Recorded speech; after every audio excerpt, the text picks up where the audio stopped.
말씀드렸던 부분인데, 근데 다만 이런 건 있습니다. 그 클래시스 같은 경우는 중국의 매출 비중이 전체 매출의 13%나 됩니다. 중국도 꽤 많이 나가고요. 러시아도 중진국 중에서는 라이징 국가예요. 많이 팔립니다. 그리고 특히 이제 그 국내 미용 의료기기 관련된 자체 브랜드는 대부분 남미 쪽에 많이 팔립니다. 그러니까 북미 쪽에 많이 못 들어가요, 실제로. 근데 북미 쪽에 들어가는 것은 ODM을 하거나 자체 브랜드가 들어가서 좀 이제 마켓 시어가 좀 올라오긴 하는데, 원체 아까 말씀드렸던 뭐 인모드, 서마지, 울세라 이런 쪽의 제품들이 워낙 이제 붙잡고 있기 때문에, 탑티어들이 있기 때문에 아마 국내 자체 브랜드가 들어가는 것은 조금 어려울 수 있고, 또 마케팅 비용이 상당히 많이 들겠죠. 그래서 남미 쪽이나 이런 쪽에 많이 돼 있고, 중국이라든지 뭐 신흥국 쪽, 러시아나 이런 쪽 나가는데, 아시다시피 중국은 어떻게 되죠? 봉쇄가 지금 들어갔잖아요. 그러니까 다소 좀 소비가 위축될 수 있는 부분도 있고요. 두 번째로는 러시아 같은 라이징, 그러니까 최근에 좀 떠오르고 있는 러시아 국가 같은 쪽도 지금 전쟁 때문에 다소 조금은 약화될 수 있다. 그러면은 주가 부분이 최근에 좋았다면 이런 부분들이 영향을 받으면서 조금 눌려질 수 있는 기회가 있지 않을까. 그러면 그런 눌려졌을 때 주가 부분을 적당한 가격 수준에서 한번 관심 있게 미용 의료기기 쪽 좀 보시면 좋겠다 말씀드리겠습니다.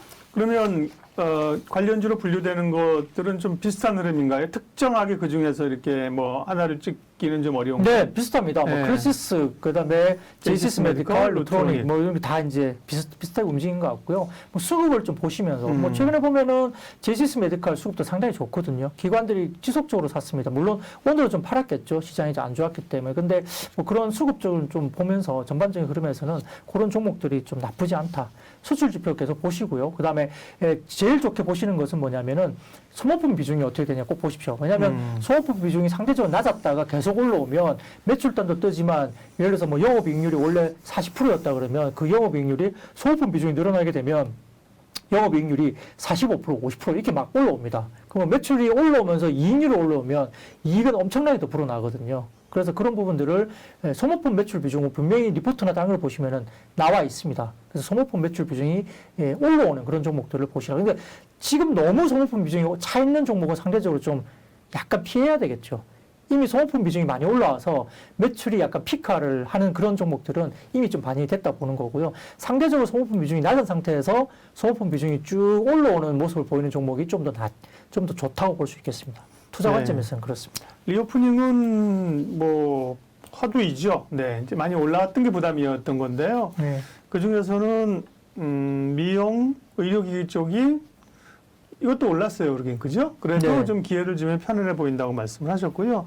아까 보니까 무슨 뭐 컬러 렌즈 이런 거 말씀하시는 분도 있습니다. 그런 것들은 이게 콘택트 컬러 렌즈 그 기업이 뭐죠? 인트로조입니다. 인트로조. 네, 인트로조 제가 말씀드렸었나요? 옛날에 한번 하셨었죠. 좋죠. 최근에 인트로조 주가가 최근 한 1, 2주 동안 주가 굉장히 좋았습니다. 네. 인트로조 벌써 한 3만, 제 기억에 3만 2천 원대 정도까지 왔던 것 같은데요.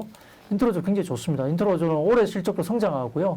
그 다음에 말씀드렸듯이 유럽은 그 하이드로겔 실리콘 이게 없어요. 그러니까 유럽 시장의 전체 80%는 하이드로겔 실리콘이거든요. 근데 이게 인트로조가 이 시장을 진입을 안 했었어요. 그러니까 나머지 20%만 갖고 있었죠, 시장에서. 근데 이번에 신제품이 나오면서 그 80%를 유럽에서 쓰이는 새로운 소재의 어떤 제품이 새로 개발되면서 이제 유럽 시장에 나갑니다. 그러니까 전반적으로 시장이 확대되는 거고 실적도 좋아지고, 그 다음에 OEM, ODM 글로벌 탑티어들 OEM, ODM을 하면서 또 이제 매출도 올라옵니다. 그래서 그런 부분들이 상당히 알콘사 관련된 OEM 계약을 맺었거든요. 그래서 그런 것도 올라오고요. 그 다음에 지금 최근에 스마트 콘택트 렌즈 이야기 나왔습니다. 그게 뭐냐면 혈당이라든지 이런 것들을 체크할 수 있는. 콘택트 렌즈를 끼면 거기서 혈당 체크가 되면서 스마트 콘택트 렌즈로 지금 진화하는 게 뉴스가 또 나왔거든요. 그런 것들은 멀티플로 올려줄 수 있는, 물론 뭐 전체 매출에 지금 차지하는 게 크지 않을 수 있습니다만, 우리가 스마트 렌즈라는 것은 완전히 새로운 판이에요. 그러니까 이게 헬스케어 쪽으로 들어가는 거거든요. 그래서 스마트 렌즈에 이런 여러 가지 부분들에 대해서 지금 개발이 됐고, 그게 뉴스가 최근에 나오고 있어서 이런 부분들이 인트로조를 좀 더 끌어올 수 있는 모멘텀이 중장기적인 그림을 충분히 가지고 있는 회사니까 관심 있게 보셔도 될 것 같습니다. 네.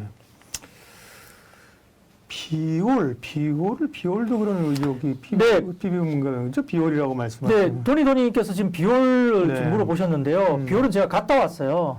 제가 비올 갔다 와가지고 이제 탐방을 해왔는데요.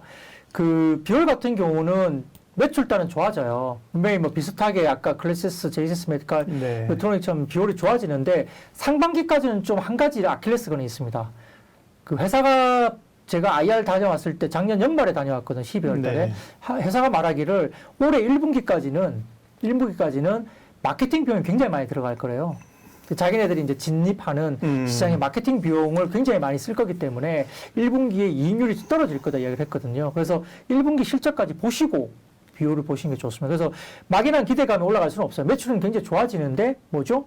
회사가 마케팅 비용을 겁나게 쓰니까 이익이 안 나오는 거죠. 그래서 아마 이익단이 상반기에 좋지 않고 하반기부터는 회복이 될 겁니다. 그래서 상저하고가 될 거기 때문에 급하게 들어가실 필요 없어요. 네. 비율은 그런 차이가 있습니다. 예, 오늘 주식 라이브 쇼는 IBK 투자증권 박근형 부장님 함께하고 있습니다. 리오프닝 가운데 피부, 미용, 의료기기 쪽을 살펴봤고요. 다음은 금융인데 은행주 얘기는 지난번에 하시고 오늘은 이제 보험사 얘기를 좀 하시려고 하는군요. 네네네. 네. 뭐 손보사 최근에 손보사, 주가가 좋습니다. 물론 뭐 이 주식도 당장 내일 사실 거 분명히 아니라고 제가 꼭 먼저 서두에 말씀드립니다. 최근에 좀 올라왔기 때문에 눌림목을 기다리셔야 되는데요. 근데 이제 손보사의 이유가 있죠. 첫 번째로는 이 백내장 수술 관련된 이슈가 있었습니다. 그래서 지금 최근에 보면 실손보험금이 있는 게 있는데 이 백내장 수술 관련해서 약간 문제가 좀 많았다고 해요. 뭐냐면은 정말로 이제 백내장 관련된 뭔가 문제가 있어서 이제 이렇게 수술을 하는 게 아니고 이 시력 교정을 하려고 그냥 백내장 수술을 권하는 경우가 되게 많았다고 하더라고요. 그래서 이 정부 단에서는 지금 이 부분을 상당히 좀 손을 봐야 되겠다 해가지고 업계에서 이제 그 백내장 수술에 대해서 실손보험금을 받기 위해서는 극세등 현미경 검사 등을 제출하면서 굉장히 강화가 됐고요. 또 이게 만약에 뭐 불법적으로 시술을 하거나 불법적인 어떤 그런 그 진단서가 끊어지면은 이걸 뭐 고발했을 때는 뭐 아주 포상금도 세게 주면서 사기 나오네. 그렇게 네. 수술을 많이 하게 되면 보험사들은 지출하는 비용이 많아질 거거든요. 많아지죠. 그런데 예. 이제 예.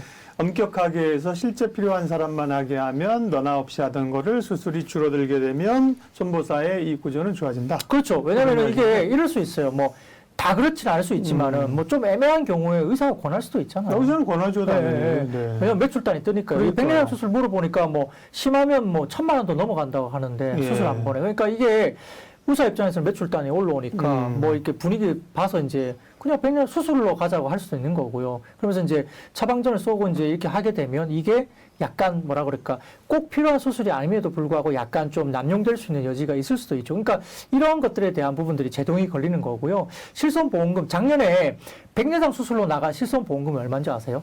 1년 동안 한국에서. 일단 단위를 10억 단위인지 100억 단위인지 1000억 단위인지 얘기해 주십시오. 조 단위예요?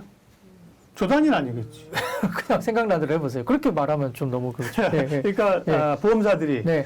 1년 동안 백내장 수술에 나간 실손보험금으로 나간 1년 동안. 그래서 이거 뭐 너무 이제 이 네. 광범위한데 그리고 네, 이제 네. 제 분야가 아니기 제가 그런 거 엔간은 이렇게 딱 그 네. 스케일이 있는데 네. 말씀하신 스케일 일단 답은 줘야 되고 네. 그냥 막 던지셔도 되죠. 뭐 문제가 될 건 아니니까요. 1조? 예, 정확합니다. 1조.